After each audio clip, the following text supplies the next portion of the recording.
Hello and welcome back. Today we're going to talk about how to promote interdisciplinary care at the intersection of faith and neuroscience using the Counseling Progress Assessment. This video focuses on the first page of the CPA Baseline Report. This is the top of page 1 of the CPA Baseline Report. In compliance with HIPAA guidelines, we have de-identified the client and removed protected health information. Instead, we use only the client's initials and age. As the counselor who ordered the test, I use this information and the date of the test to confidentially file the test results that I receive as an email attachment.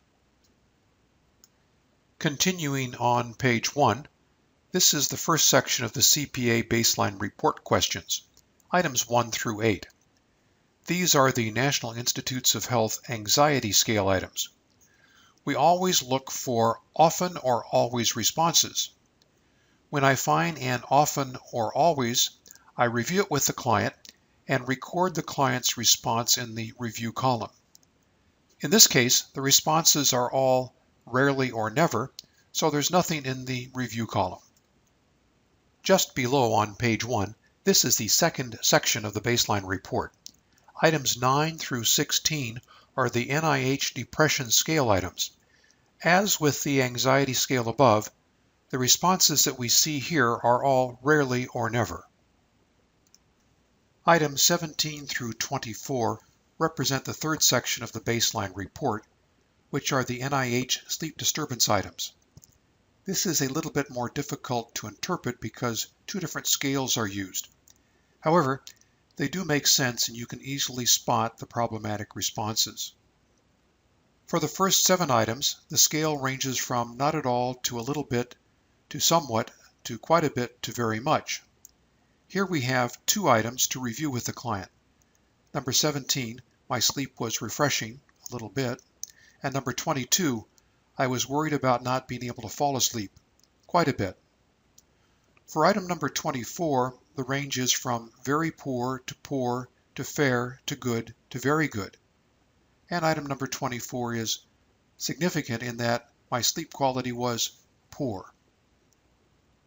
Item 25 is the Camp Quality of Life score based on the scale that you see here. As you can see, this client described his quality of life as so-so, neither good nor bad. His score of 4 indicates a low likelihood of psychological distress. You'll see each of the interpretations of the quality of life scores presented in narrative form on page 2 that we'll discuss in another video. Items 26 through 31 deal with religion and spirituality. The first 5 are from the Santa Clara Faith and Religion Questionnaire. These items are not scored numerically. These allow the counselor and client to introduce a potentially difficult topic. It's important to communicate clearly about the client's faith and religious practices. All of the major counseling associations' ethics and guidelines require that the professional take this into account.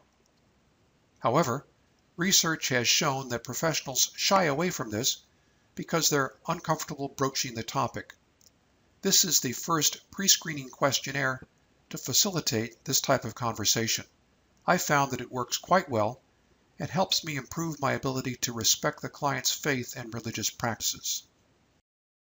So that's it for our exploration of page 1 of the baseline report. The next lesson we'll take a look at page 2. And remember to contact us about a free trial. Licensed counselors, psychologists, and clinical social workers, along with provisionally licensed professionals through their licensed supervisors, qualify for a free trial of the CPA. We also support free trials for clinical internship and residency programs.